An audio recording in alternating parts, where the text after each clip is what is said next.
Conexão Jornalismo, mais uma vez, recebendo amigos aqui, a gente vai tratar de um assunto que é um assunto muito importante, na verdade, é um assunto muito caro para toda a sociedade, que é a questão da maconha, a questão da legalização da maconha. O mundo, que é um país vizinho, o menor país do nosso hemisfério, ele já resolveu essa questão, já legalizou a maconha, já regulamentou o consumo da maconha e, até onde sabemos, a coisa tem avançado socialmente, tem agradado, inclusive as pessoas que eram contrárias hoje já são favoráveis ao processo que ocorreu no Uruguai. O Chile já está em vias de fazer isso também, e nos Estados Unidos acabamos de saber que o Alasca é um dos estados que já está discutindo e vai fazer o plebiscito para que as pessoas possam decidir e optar sobre a questão da maconha, assim como Washington também. Então, esse assunto é um assunto importante e muito importante, principalmente no Rio de Janeiro, onde a gente sabe que as consequências sociais da maconha e de todas as drogas, na verdade, têm provocado mortes em grande quantidade há muitos anos, há muitas décadas. Bom, para falar sobre isso, a gente tem 3 representantes legítimos que podem falar com muita autoridade sobre esse assunto. Primeiro, nós temos a Marina Magés, mais deputada federal, uma policial, acima de tudo, uma pessoa que é conhecida no Rio de Janeiro, que sabe melhor do que muita gente o que é estar do lado da autoridade policial que tenta desarmar, que tenta reduzir o impacto das drogas no meio social. Ela que muitas vezes esteve confrontando diretamente com traficantes, com a sua força, com o seu armamento bélico, enfim. Eu pude, inclusive, ver pessoalmente a Marina no front dessa batalha. Luiz Ribeiro, que é um radialista, um jornalista, um grande amigo, parceiro nosso aqui de conexão, que também é um estudioso desse assunto e que, como repórter, vai poder colaborar muito com a gente e também falar sobre essa questão que acontece no Uruguai, que acontece nos outros países. E um grande representante também das comunidades, que é o outro lado dessa história, que poucas vezes as pessoas falam e abordam. Como a sociedade, os moradores que vivem nessas comunidades se defrontam com a repressão armada ao tráfico de drogas, à maconha, à cocaína e ao crack. O William é um morador da Rocinha, ele já foi, inclusive, vítima pessoal desse problema com o tráfico de drogas, vai poder falar com a gente sobre isso aqui. E hoje, inclusive, é um representante, tem uma candidatura em curso, ele é candidato a deputado estadual, e ele vai poder falar sobre isso também. E há um preconceito muito grande, inclusive quanto à questão política, né, quando se coloca no ambiente político, ele também tem enfrentado uma situação muito difícil, muito particular. Mas o assunto central é a maconha. E você que está acompanhando a gente pode participar e deve participar, mandando perguntas, até sugerindo maneiras de se tratar desse assunto, mandando para o e-mail da gente, que é o radioconexão2010@gmail.com, radioconexão2010@gmail.com. Vamos começar então com o debate. Vamos abrir com Marina Magés, somos todos cavalheiros e concordamos que Marina fale sobre esse assunto. Marina, você como mulher, como policial, como ex-deputada, que conhece muito bem esse assunto, como é que você vê esse tema, legalização da maconha no Brasil? Boa tarde, Fábio. Boa tarde a todos. O que eu vejo nesse debate, que eu acho muito saudável, são 2 grandes equívocos. O primeiro equívoco maior é que, quando se fala de legalizar a maconha, e se associa isso à guerra de tráfico, está totalmente errado. Não existe, nem aqui, nem em lugar nenhum do mundo, guerra de tráfico por conta de maconha. A guerra de tráfico no mundo inteiro, e o grande provedor de grana disso tudo aí, é a cocaína, são as drogas pesadas. A maconha, além de ser uma droga muito barata, né, ela é usada nas bocas de fumo para atrair realmente os consumidores que mais tarde vão virar, via de regra, consumidores de cocaína. Até existe a provinha, prova aqui a cocaína, hoje não tem maconha. O tempo todo, eu tenho 25 anos de polícia, tenho 6 gestões na delegacia de repressão e entorpecentes, e eu vi que as bocas de fumo, quer dizer, os morros, eles colocam a melhor maconha para atrair o usuário. E acontece que isso é de boca em boca. Houve épocas que eram Andaraí, houve épocas que era Parada de Lucas, e eu cansei de ouvir vagabundo não ter maconha para colocar na boca de fogo. Porque não dá dinheiro. Então, quando se associa guerra de tráfico à maconha, já está errado. Já é uma falta de informação tremenda. Porque maconha não faz guerra. Segunda questão. Quando se coloca, outro equívoco que eu acho, quando se coloca como exemplo os outros países que estão discutindo em plebiscito a legalização da maconha, neles não há guerra de tráfico. Então, um argumento derruba o outro. Você fala, como você disse, e é notório, que vários estados dos Estados Unidos, vários países do mundo, estão em processo de plebiscito para legalizar ou não o uso recreativo da maconha, não tem por que usar o argumento da guerra do tráfico. Então, na minha percepção, é esse argumento terceiro, agora no meu equívoco, é o que eu acho. Eu, pessoalmente, acho que quem deveria discutir isso são os profissionais de saúde, entendeu? Os profissionais de recuperação a drogados, porque eu sei que a maconha causa transtornos pavorosos, e daí quem defende fala o álcool também, e a gente não sai nunca dessa discussão, se o álcool também ou não. Então, se você erra, eu posso errar também, porque você desculpe meu erro. A maconha desencadeia, inclusive, esquizofrenia, que tem tendência a isso. O álcool acaba com várias famílias, por causa do risco para ter tendência genética, isso. Agora, só uma coisa para acrescentar, porque um dos representantes do governo uruguaio, que até teve no Brasil há pouco tempo, abordou, é que lá havia muitas mortes também nas áreas de venda, que é a boca de fumo do Uruguai. E que com a legalização da maconha, a distribuição gratuita da maconha, isso afastou o usuário da maconha das bocas de fumo, que eram locais armados, onde havia mortes. E que naquele período da legalização, quase 6 meses agora, 7 meses, eles teriam zerado o impacto, caso de mortes, por confronto, ou por assassinatos, naquela região onde havia a distribuição. E tinha outro detalhe que eu achei interessante, eu queria que a gente abordasse também. Diz que, desse aspecto que você falou, como o usuário ele vai à boca, ele acaba tendo contato com outras drogas, isso também acabou tendo um reflexo que eles não imaginavam, não tinham ponderado isso. Ou seja, crack, por exemplo, consumo de crack, consumo de cocaína, teria diminuído também em função do afastamento do usuário do viciado da boca de fumo. Então, acho que, de certa forma, acabou refletindo. Com certeza. Eu não sei dessa coisa, mas eu também não acredito. E outra coisa, a maconha, essa coisa da maconha estar liberada, não é assim. Né? Existe como é que se diz? Tanto que você pode consumir, quanto o governo regula tudo isso. Né? Você pode comprar tanto, todo mundo fala de Amsterdã. Se você chegar no café em Amsterdã, você vai fumar coisa, você não pode tomar álcool. E a Holanda é um dos países que está dando para trás totalmente nessa história de virar paraíso turístico de viciados em maconha, certo? Como eu te falei, é difícil julgar o mérito dessa história, para mim, que sou policial. Do ponto de vista policial, só.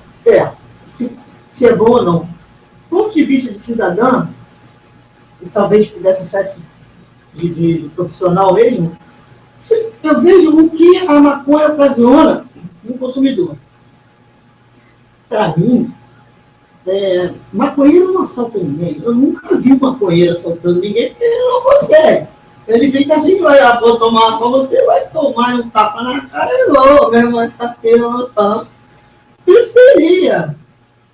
Todos esses cheirados que andam por aí, usuários de crack, os alcoólicos que andam também matando todo mundo no trânsito, mas maconha faz lá no olho, Então, eu digo, no final das contas, a gente fica com uma visão muito primária da situação. Eu acho que essa discussão devia estar num outro patamar, e em relação à maconha em si, e o que ela ocasiona para a sociedade, eu acho que ela tem um risco muito menor.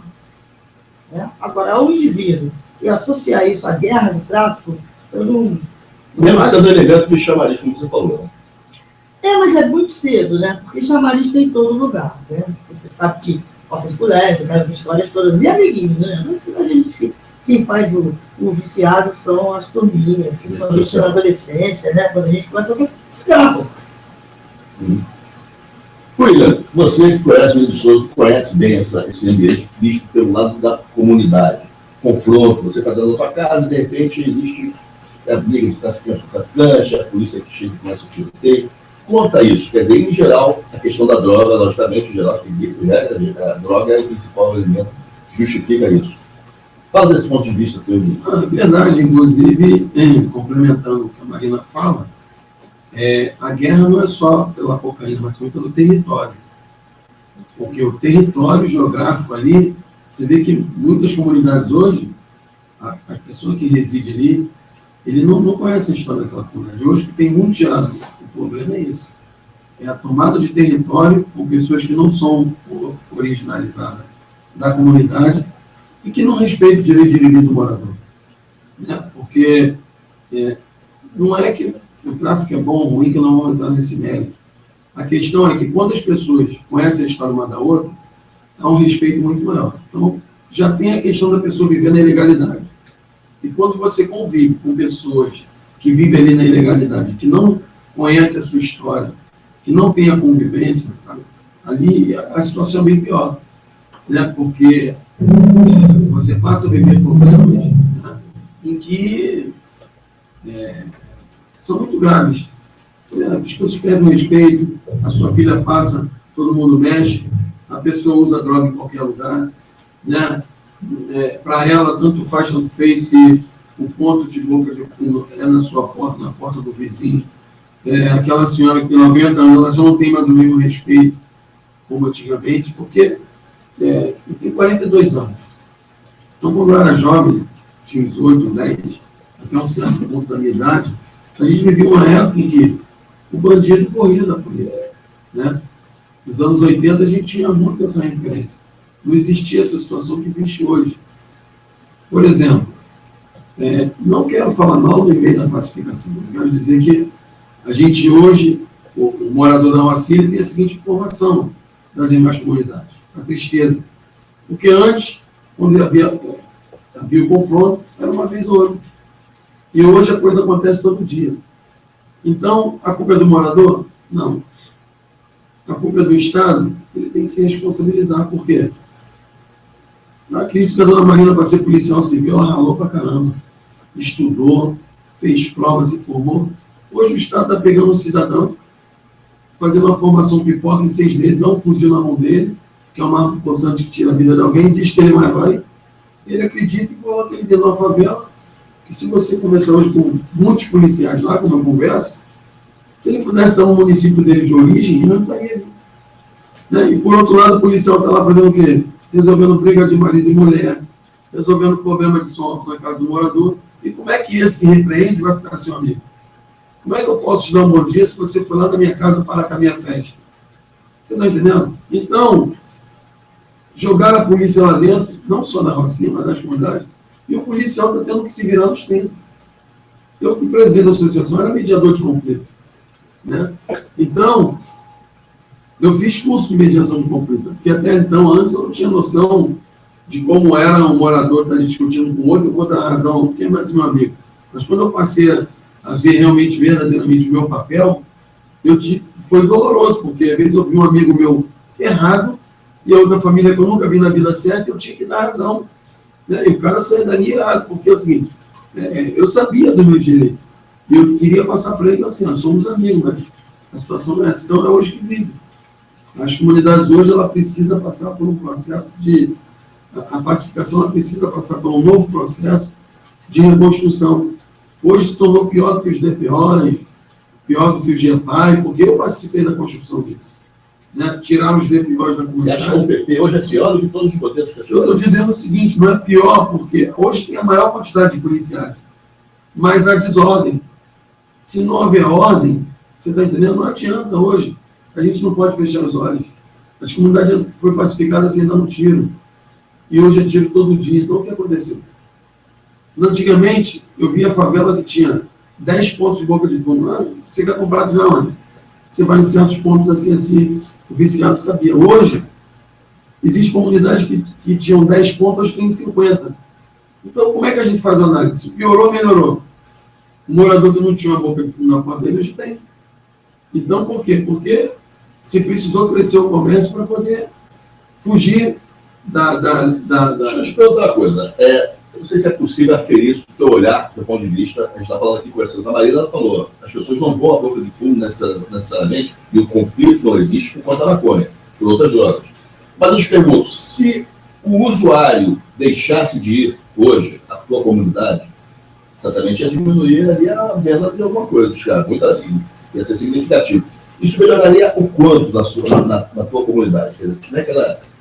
Na verdade, hoje, assim, hoje, você sabe que ela é quase autossustentável.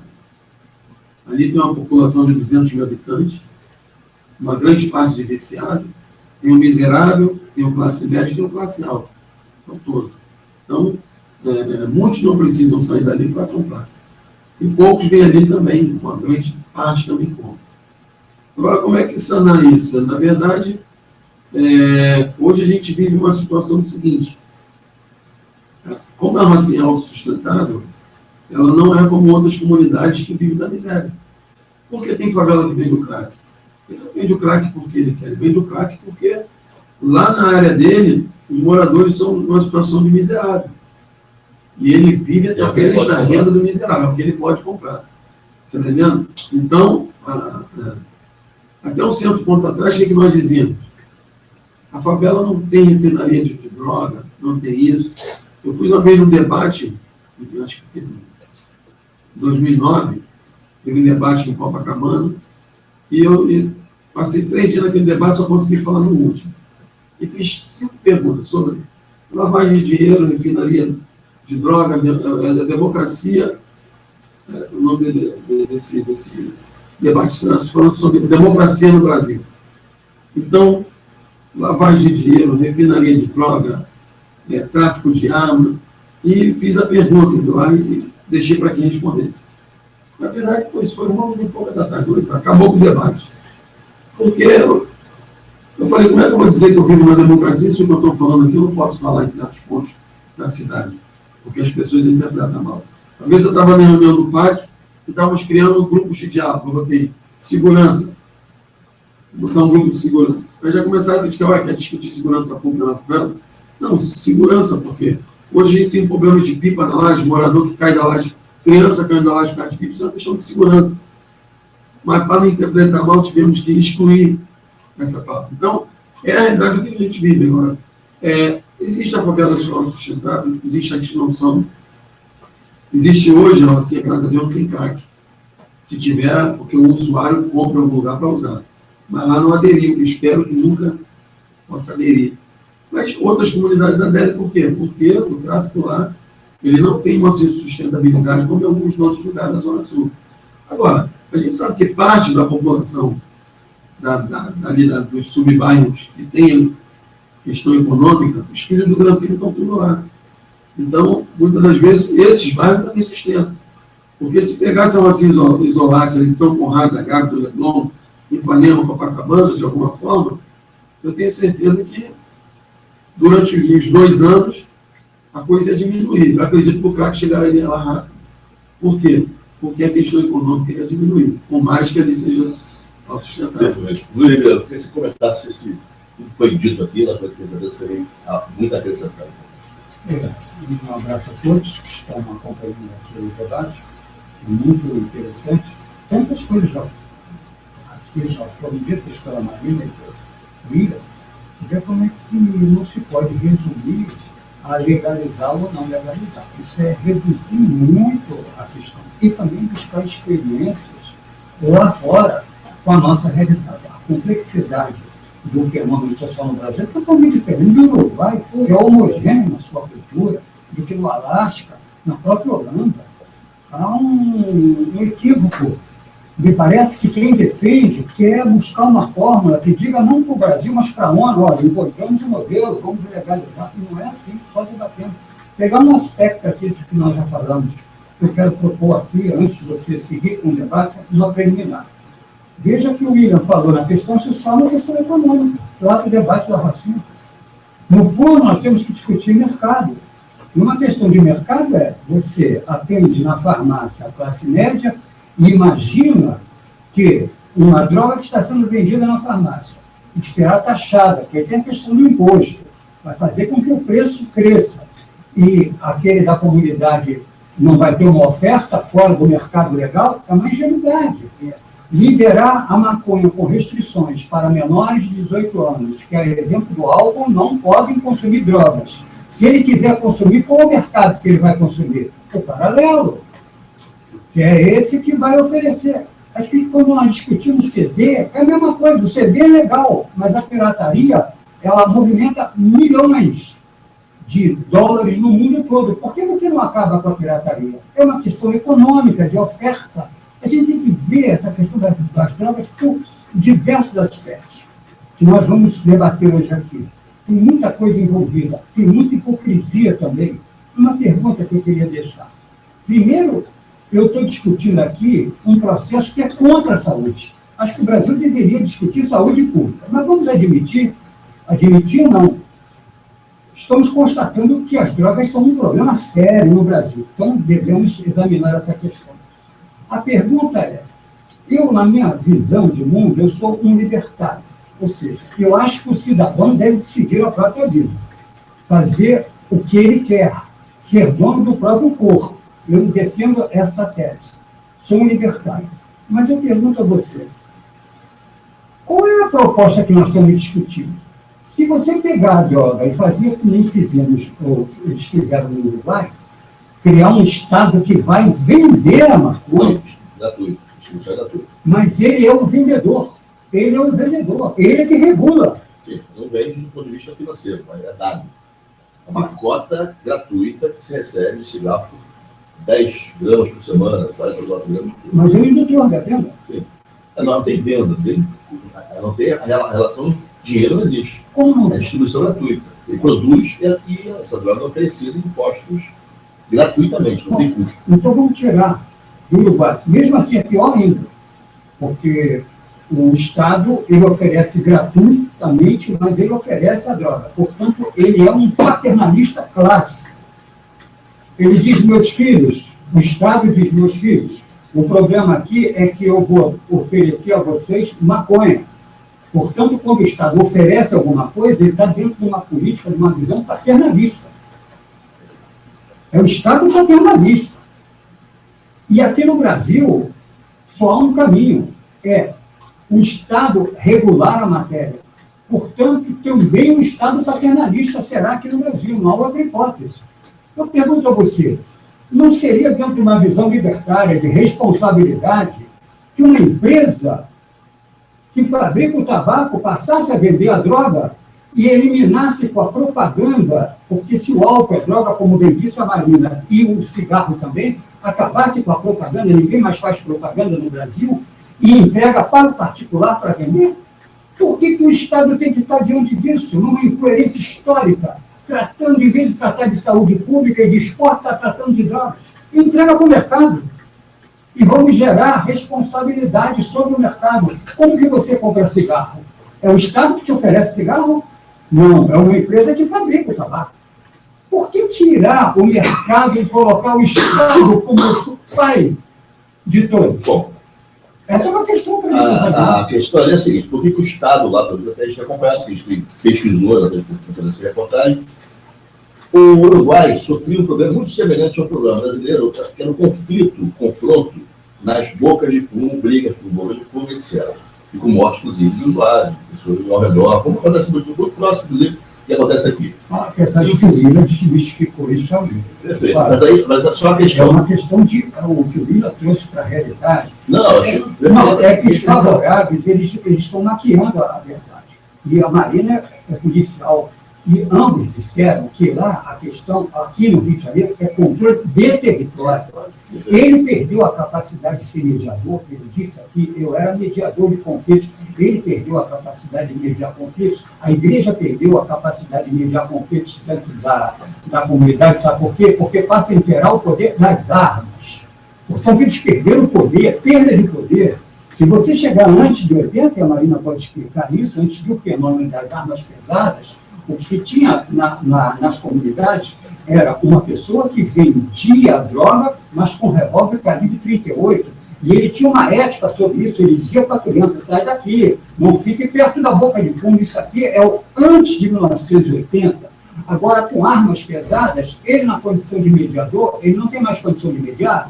Ou a igreja, o pastor, o padre da igreja católica, também eram mediadores, todos perderam o poder de quê? Perderam o poder para as armas pesadas. Então, nós não estamos falando de comércio de droga, nós estamos falando de território, de proteção de território. Só para te voltar no nosso foco lá.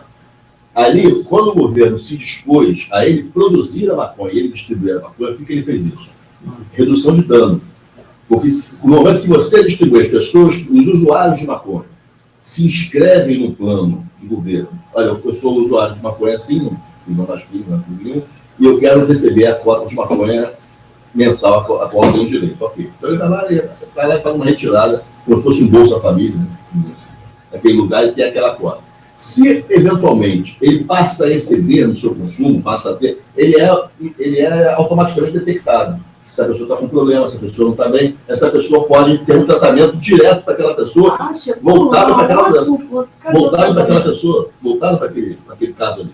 Ou seja, você tem um controle, primeiro, de quem consome a maconha, quantas são as pessoas, onde elas estão, o que acontece com a vida daquela pessoa, o ambiente social de onde ela vem, tudo que talvez possa até permitir um raio-x do ambiente social em que ela vem, pode estar levando aquilo. Não, sim, mas vamos pensar na questão da maconha. Porque aí você falou, por que o Estado faz isso? Porque assim ele tem o controle de quanto é vendido e o controle da quantidade que é usada. Mas o álcool?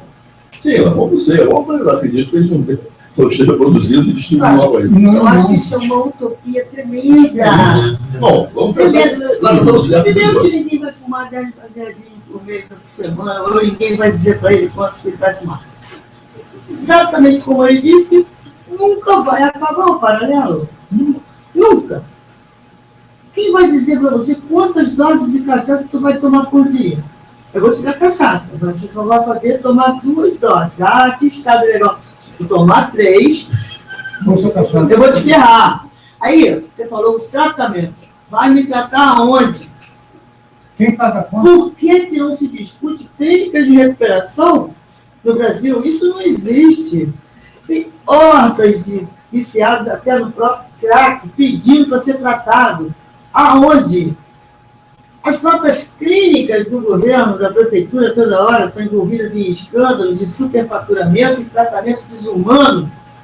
Se é que existe tratamento, o cara chega lá e toma o Dol e Fenergan. Fica igual um zumbi.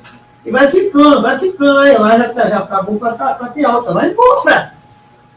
Quem tem grana, quem pode, vai para uma clínica particular, passa 3 meses, o mínimo do tratamento são uns 2 meses internado, fazendo um tratamento tipo NA, os 12 passos do AA, enfim. Mas quem não tem, não conhece nada disso. Ele é tratado igual a uns loucos nos anos 50. Entendeu? Fica lá de zumbi. É só você ver. Abriu Despedaçado, aquele filme do Rodrigo Santoro, que ele foi internado porque fumava maconha pelo pai, longe, no hospício. Hoje, é muito pior que isso. Está todo mundo lá jogado pelo chão, fazendo suas necessidades fisiológicas sozinho, e daí, isso quando segue uma vaga, porque já tem que ter um pistolão. Então, como é que a gente vai botar o carro na frente dos bois, cara? Se a gente não tem condição de receber quem quer ajuda, se a gente não tem condição de dar tratamento a quem precisa, ou o governo vai ficar dando maconha para os outros? Então eu vou querer óbvio também. Meu macinho de cigarro, se eu puder fumar um por dia e o governo me der, vai ser ótimo. Por que esse privilégio da maconha? Da onde que nasce esse privilégio? Da cultura e da politicagem. Eu acho que o Brasil... Porque eu acho que o que se faz no Paraguai hoje é pura politicagem. No Uruguai. Vamos lá. Eu acho que o Brasil não está preparado ainda. Mas uma questão, você que mora numa comunidade, você sabe, está falando aqui da questão dos conflitos e dos prejuízos sociais, familiares, vai uma quantidade de amigos que você perdeu ao longo da vida por conta de conflito de droga. Não é hora de pensar nesse modelo, em um modelo, que não seja o modelo uruguai, mas um modelo para enfrentar essa situação? Porque assim, considerando, vou até levantar o que a Alvazalá falou para a gente ontem. Ela diz o seguinte, o modelo que se tem hoje de combate, de enfrentamento, ele está superado porque o prejuízo social é muito grande. Seja do morador, seja do policial que morre, seja da criança que passa na rua, do cara que estava no ônibus, na van, que passa ali, que leva aquele tiro para lá para ele. Esse modelo já não dá mais, palavras da Alvazalá. Eu queria que vocês falassem sobre isso. Você, pessoas que mora numa comunidade, por conta do teu histórico e das perdas que você já viveu. Mas só um minutinho. Então, vamos aprender. Então não é maconha. São drogas. Drogas. Sim, o conflito que ela Então vamos gera. liberar geral. Sim. Como é que vai ser? Também com a cocaína, com o crack, com tudo.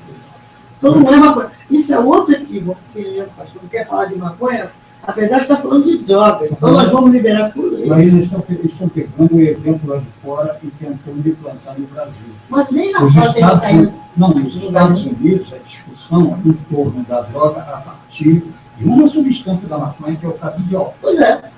São 400 substâncias do cigarro de maconha. Só um é medicinal, Medicinal. que é o canabidiol. E que não é o que faz a pessoa ficar. Não é um entorpecente. Não é o entorpecente. Mas a 399 só. pessoa fuma um cigarro de maconha. Não. Depende disso, né? Não, É dado cigarro de Você maconha. acha que as crianças que estavam agora Não, pegando no fumam caso do maconha? canabidiol, que é o remédio, que inclusive tem um brasileiro que faz uso, Em algumas que doenças. importa, é uma medicação, mas assim, lá o cigarro de maconha ainda dá para as pessoas que têm um problema. Mas o que ele está falando é que a substância não é o THC. Não é aquilo Não é.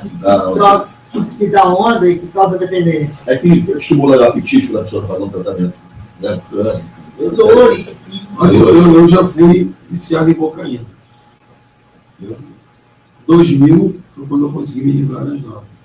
Eu passei mais de 10 anos. Comecei cocaína normal e chegou um tempo que eu não fazia mais efeito. Só se fosse a cocaína da porra. E aí você imagina, como é que a gente da comunidade vai conseguir cocaína da porra? Então, como era DJ baile funk, não estou dizendo aqui funk nada. Então, como era, tinha acesso. A gente fazia baile e conseguia acesso, conseguia. Então, quando a gente conseguia acesso a uma droga mais forte, é que eu me satisfazia. Você tá entendendo? Então, eu tive familiar com problema ainda tem até hoje. Só quem tem um dependente químico na família sabe. E eu sei. Porque eu dependei, meu irmão, quando estava dependente químico, hoje não, eu evangélico.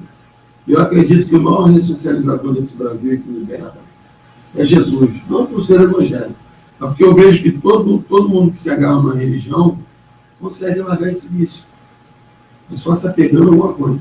E só eu posso dizer, porque eu passei. Meu irmão, um tempo, ele roubava as coisas da minha mãe para poder usar droga, porque a pessoa, quando ela é dependente, eu estou falando dependente, ela depende daquilo ali. Então, quando é o filho do rico, ele é dependente químico. Quando o filho do pobre é drogado, é viciado. E o viciado, ele tem que manter o vício dele. Só que o filho do rico, quando rouba lá da mãe dele, a mãe dele tem. Quando eu era presidente, eu recebi várias mães milionárias na Rocinha e ajudei. E até há pouco tempo atrás, ajudei filho de grandes pessoas da sociedade aí, né? Que estava com problema, está com problema ainda. Então, mas o pobre não tem, quando o filho do pobre está desse tipo de problema. Mora na favela, roubou a bolsa de alguém, vai parar para fazer o quê? Eu já tive problema assim na família. Uma vez meu irmão teve 4 vezes problemas assim. E só está vivo pela misericórdia de Deus. Então, aí como eu penso, legalizar, se eu vivo num lugar de desordem, e que se o Estado não consegue nem fazer com que o morador construa a casa dele com ordem, ou que dê uma moradia digna com ordem, ou que possamos viver num lugar com ordem, como é que eu vou pensar em legalizar algo que já é desordem lá? Hoje a situação já é desordenada. A pessoa fuma onde quer, tal, e como é que você pega uma pessoa que não está educada, ele é um drogado, mas ele não é educado. Ele tem liberdade de usar onde quer, a hora que quer, como quiser. E aí legaliza. Ele não está educado. Né? É igual a pessoa sobre jogar lixo no chão. Aqui no centro é muito fácil. Vai lá na favela, de quanto material tem de político lá pelo chão, de repente pode até um meu, sou um mau exemplo nisso, que a pessoa está distribuindo. Mas tem candidato que vai lá uma vez por mês, ou vai lá uma vez por ano, ou 1 em 4 anos, que o material dele está revelia e não toma uma multa. Então, acho que é muita desordem para a gente poder discutir. Antes de discutir uma legalização, uma coisa que é muito séria. Entendeu? Antes de plebiscito, nós temos que fazer um plebiscito para poder ver como é que a gente mantém a paz na favela. Como é que o morador possa voltar a dormir e acordar com o som dos passarinhos, como era antigamente. A gente ouve só, o que a gente ouve hoje é fuzil cantando, ó. Minha situação hoje. Estou dormindo sem luz, acordando sem água no meio do tiroteio, sem poder sair de casa. Esse dia eu acordei 5h40 da manhã, com um fuzil cantando, não é mais o cara, é o fuzil. A polícia tem que fazer o papel dela, ok? Mas, e como é que a gente fica? O horário de 6 horas da manhã. O pai de família saindo para trabalhar, a mãe de família, as crianças. Você está entendendo? E hoje, assim, o tráfico mesmo é realidade. Perdeu aquele desrespeito da equipe da Marinha.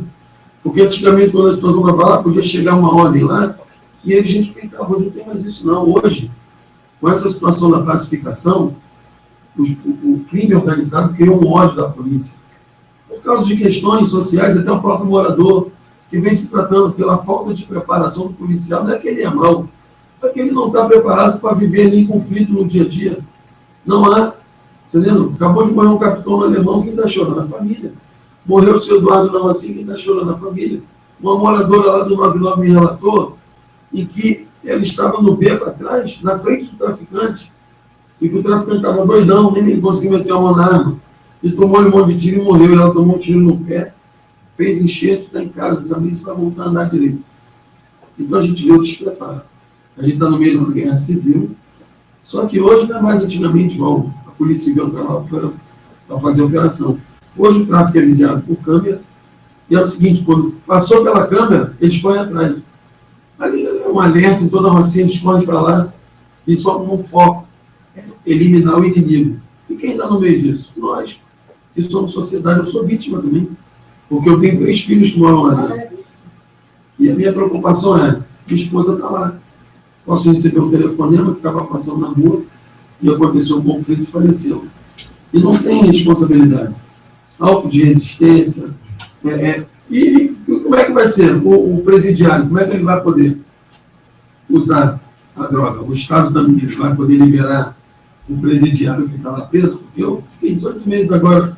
Ontem completou 1 ano e 4 meses que eu voltei à sociedade. Eu estava restrito à minha liberdade.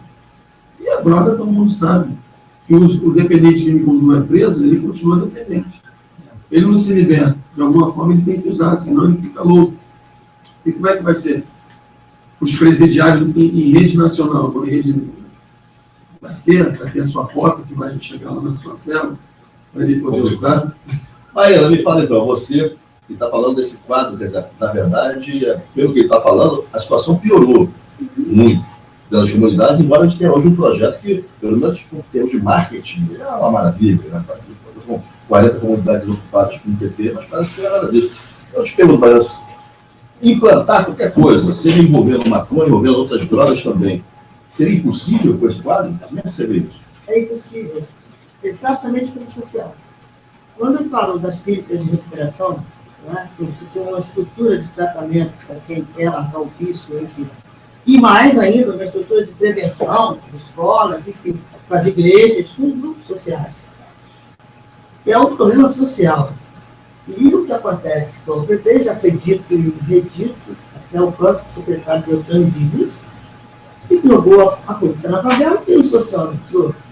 Nada mudou. Então, como ele diz, é inimigo. Tem uma guerra de pobre contra miserável. Você falou, ele falou de bala perdida na Rocinha, o senhor falou sobre as UPPs, mas a desgraça está em todo lugar. Está na rua, está na Zona Sul. 50% de aumento de assalto a pedestre no Leblon. Daí você vai ver por quê. Por conta das obras do metrô, que aí a pessoa tem que passar pelo canto. Aquele tiroteio que teve lá na Rocinha, por exemplo, há pouco tempo, que morreu também um tenente. O que eles falavam? O que funcionou luz. Quando eles viram os vagabundos, não deu tempo. Se o preto tivesse luz. É uma história social, ele é melhor que qualquer um que fala sobre isso, porque são tantas coisas que não tem nada a ver com polícia, e que, como ele disse, você não pode sair de casa, não pode dormir, como é que ele falou, não posso acordar, não posso sair. Você usa consideravelmente isso. Saneamento básico, assim, é uma coisa apavorante. E eu sou testemunha de que o último grande trabalho de saneamento que foi feito lá foi feito por os traficantes. Eles bancaram uma obra de saneamento na Rua 12, na Rua 1, se eu não me lembro. Isso são um jornal meio que mais ou menos, nas entrelinhas. Não que eles sejam lógicos. Mas por quê? Eles fazem parte da mesma comunidade, eles sofrem as mesmas coisas.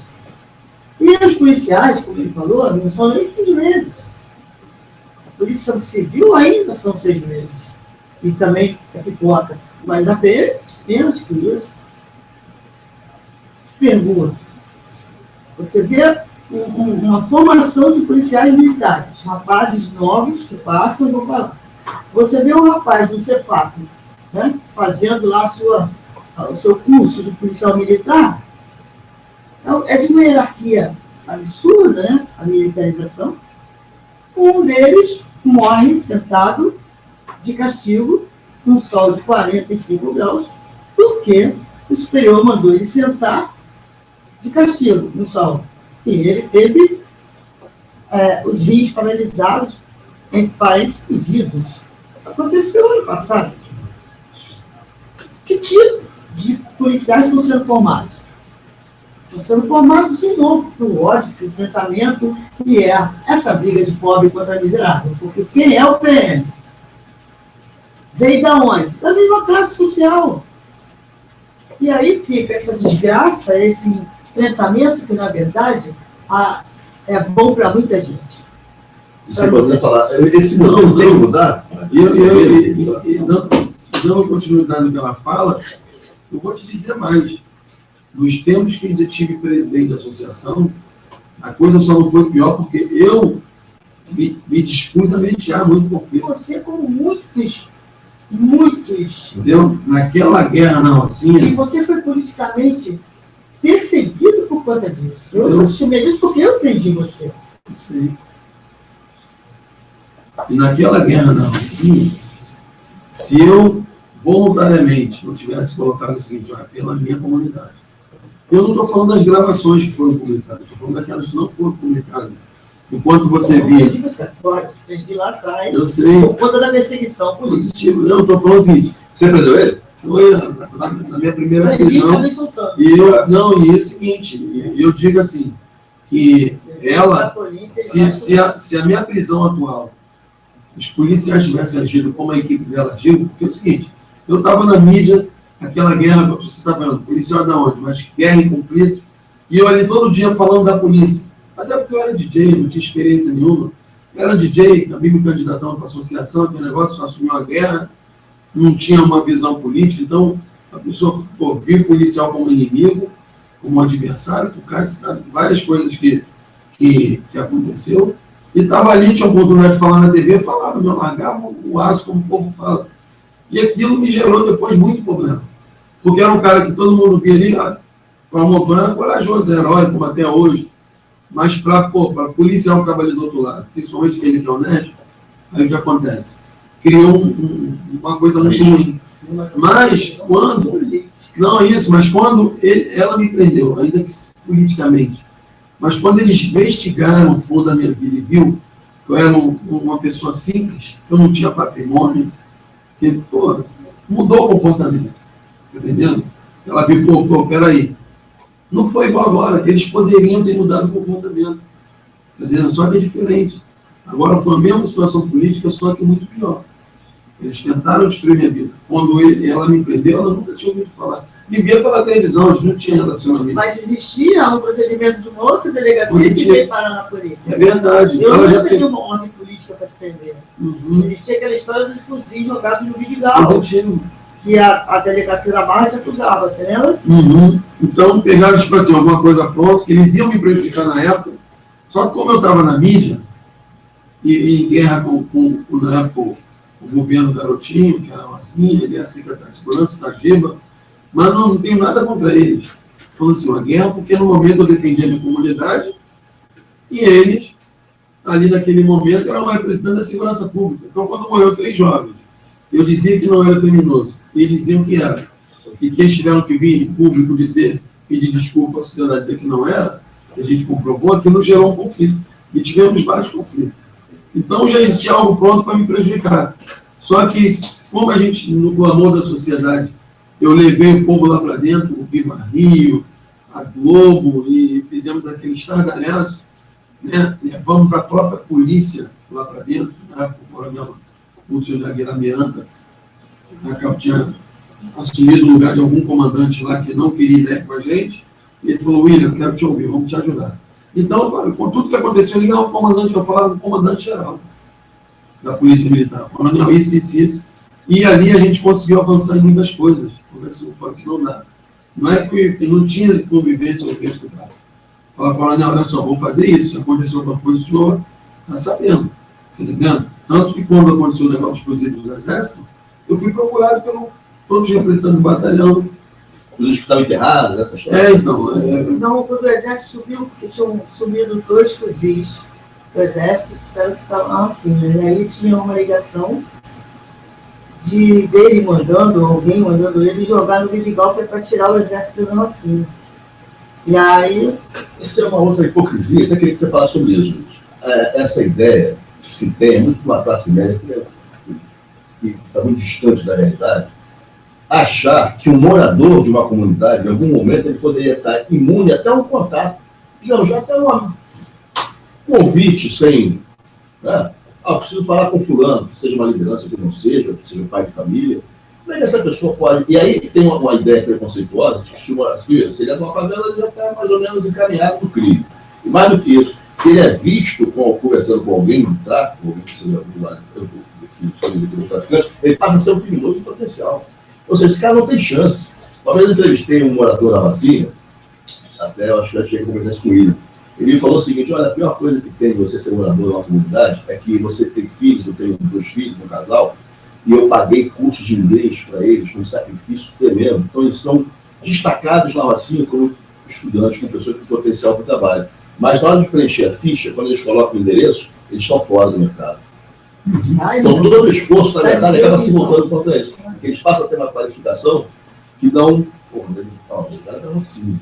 Fala sobre isso, Luiz. O William, ele disse, como que nós vamos lidar com esse tema se quando eu abro a minha porta eu só vejo desordem? A que desordem que ele se refere? Do ponto de vista da arquitetura.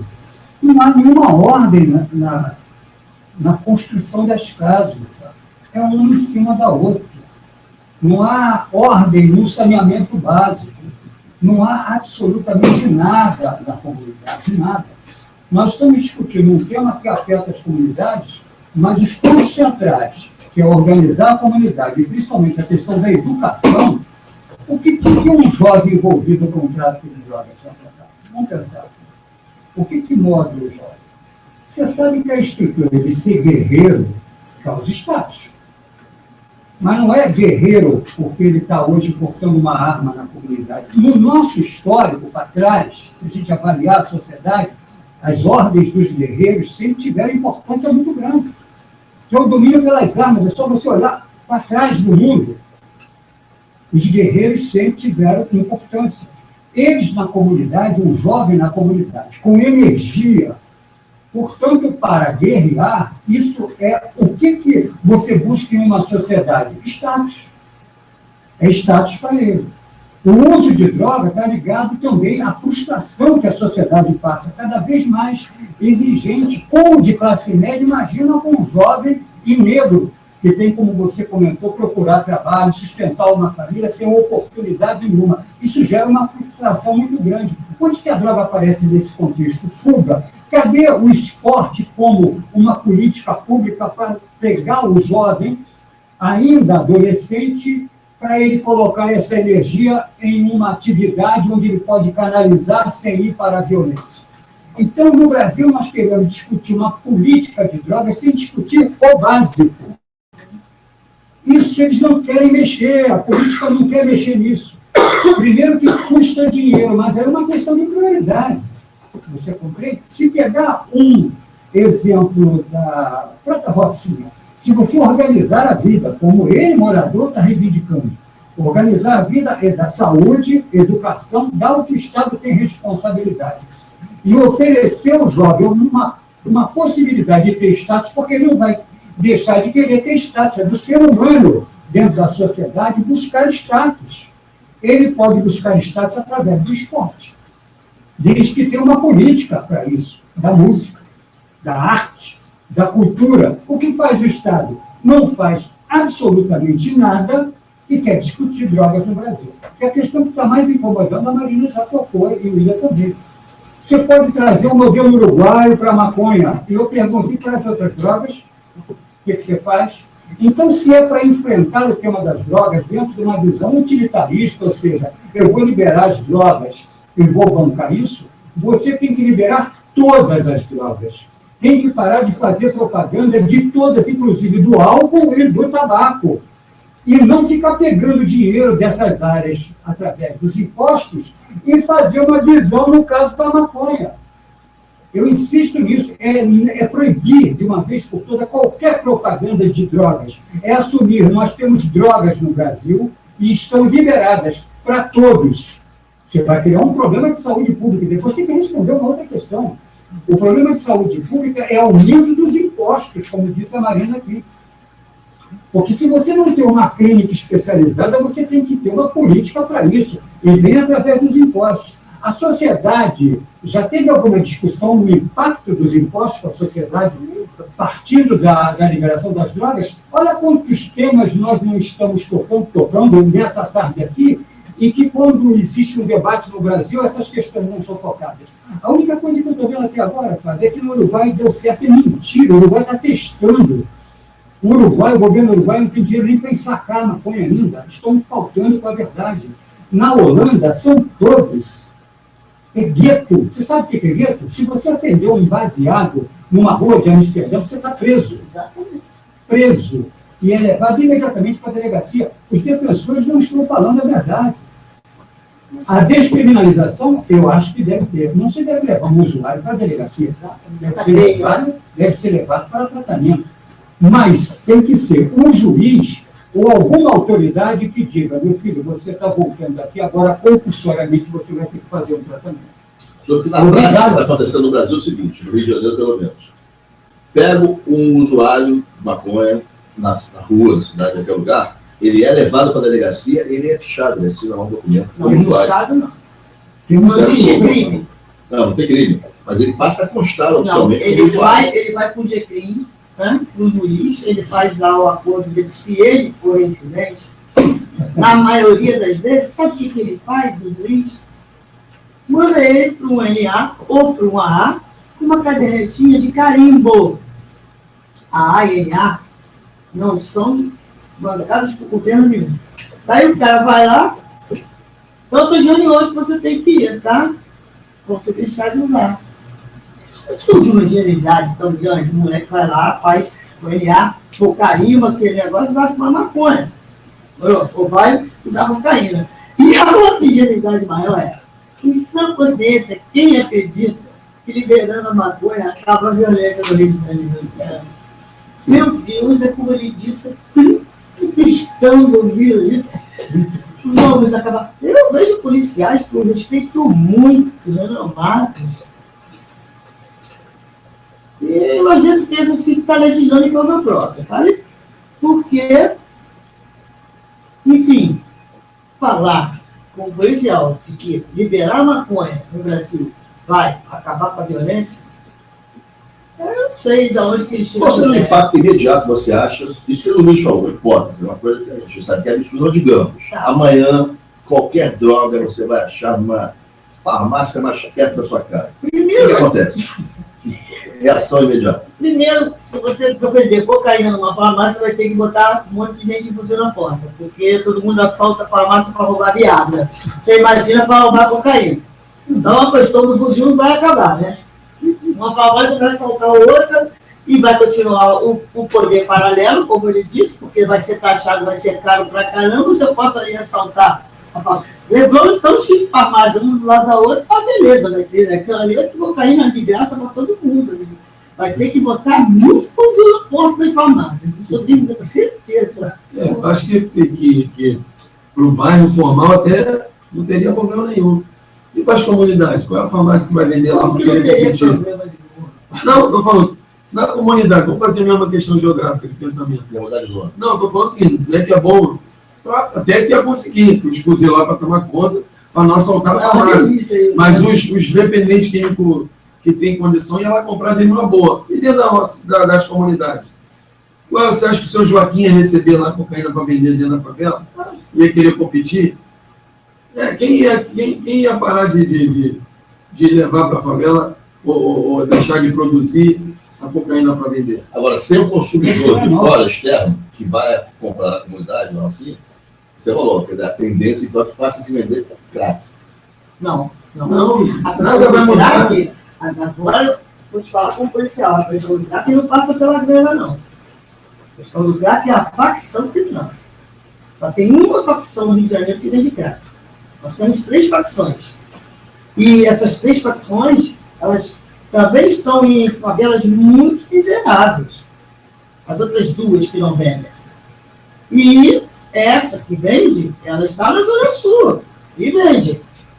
A questão é uma questão de Mercado. Não, é de ideologia, vamos dizer assim. Porque essa facção que vende o crack é a grande facção bélica que a gente tem desde os anos 80. Ela sempre foi mais voltada para a guerra, para botar contra quanto mais novo, melhor, para aproveitar essa coisa dos hormônios em fúria da adolescência, entendeu? A energia, ela sempre foi assim. As outras são mais conservadoras. Uma delas deixava há pouco tempo atrás e ainda menor. Uma delas eu fui há pouco tempo agora, tendo uma coisa do Afroneg, que o governador ia aparecer lá. Na entrada da favela, em todas as entradas tinha uma faixa escrita: não vendemos crack, não insista. Entendeu? E não vende, porque a facção não quer que venda, porque a facção quer grana, não quer miseráveis na porta, não quer pessoal de crack que perde a noção e acaba assaltando todo mundo, morador, e principalmente que assusta os consumidores das drogas pesadas, da própria cocaína e das drogas sintéticas que hoje se vende.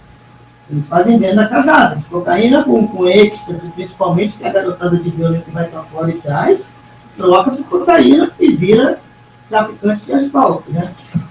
Então, é muito complicado isso, né? Botar 2 caras armados de fuzil em cada farmácia, ainda vão perder 2 fuzis. Se o exército, na época 92, perdeu o fuzil a beça na rua só porque botava... Agora, o que ocorreu aqui é o seguinte: as sociedades, as drogas eram liberadas. Vamos seguir a isso. Houve um momento que já... Todas liberadas, até aqui no Brasil, se vendia cocaína na farmácia, sim, senhor, na década de 20. Isso é fato.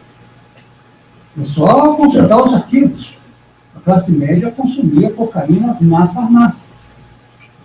As sociedades, porque eu digo no plural, por conta da cultura, entenderam que deveriam proibir as drogas. Eu acho que os especialistas deveriam perguntar por quê.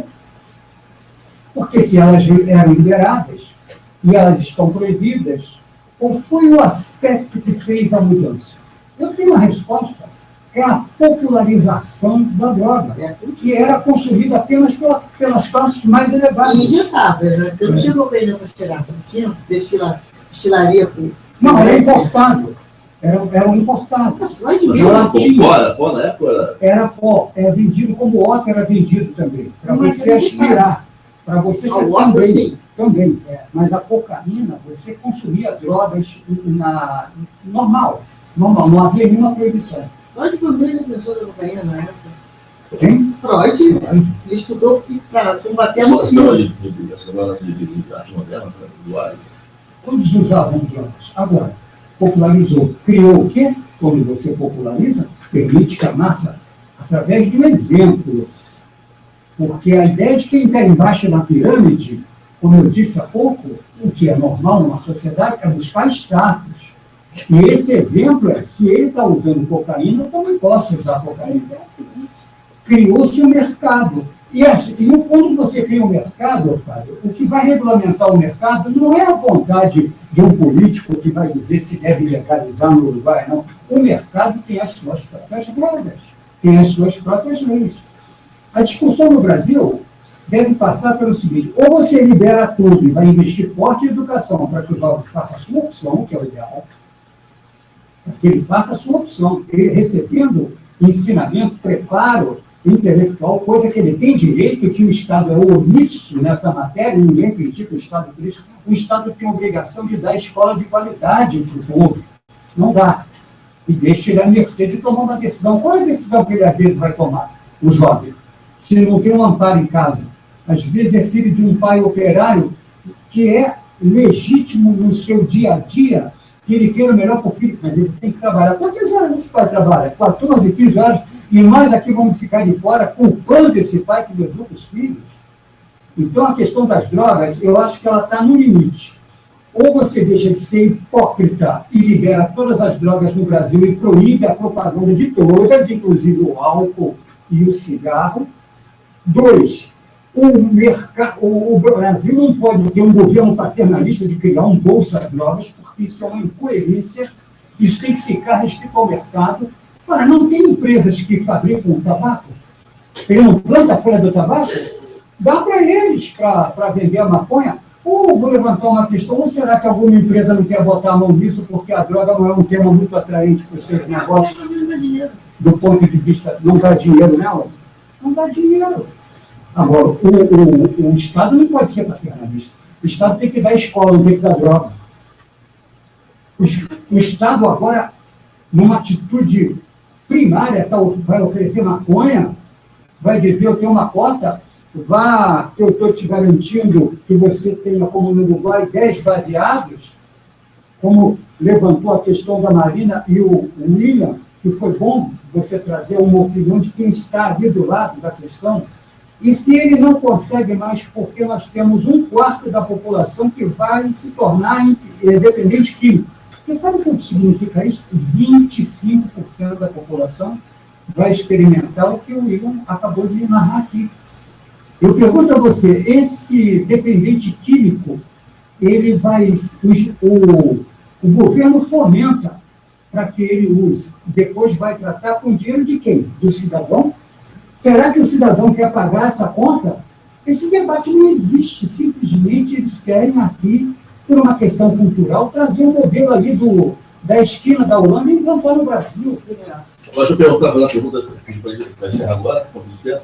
Agora, William, você, 10.555 é a sua candidatura. Muito legal, muito importante, todos nós concordamos, que um morador, genuinamente, de uma comunidade, se coloque como representante, se dispõe a ser representante oficial numa legislatura aqui do Rio, em qualquer lugar do país. Enfim. Eu te pergunto, você, qual a proposta que um homem, oriundo da comunidade como você, pode levar até para o parlamento nesse campo, no campo da segurança pública, as pessoas convivem com tiroteio, com morte, com drogas, enfim. Qual a proposta sua de candidato? Eu já participei de várias conferências de segurança pública. Inclusive, quando minha candidatura foi homologada no TRE, eu estava em Brasília. Estava lá discutindo a Conselho. Veio uma campanha, larguei 3 dias, porque eu entendo que a minha experiência, né, não só como morador de comunidade, mas como nós fomos a primeira gestão da sociedade civil de fazer as conferências livres, que é a primeira conferência estadual de segurança pública. Então, fomos para a Conselho em Brasília. Então, o mecanismo a gente tem. Na verdade, não quero criar, quero pegar tudo que a gente criou lá atrás. Temos a polícia que queremos, onde a sociedade diz ali. Mas informação a gente tem. O problema é que cada governo que entra quer criar. Né? Ou quer criar ou quer repetir o assistencialismo. Não é só eletricista comunitário, gari comunitário, cheque cidadão, não sei o que mais comunitário, mas ninguém quer criar o seguinte, a universidade comunitária, onde o morador de comunidade possa ter uma bolsa 100% para poder realizar o seu sonho de formação. Por quê? Porque a educação, ela abre a mente. O programa assistencialista, ele vai fazer a pessoa refém pelo resto da vida. Entendeu? Todo mundo quer dar o cheque cidadão, o Bolsa Família, mas você entende o seguinte, Bolsa Família não cobra que a pessoa trabalha. Bolsa Família deveria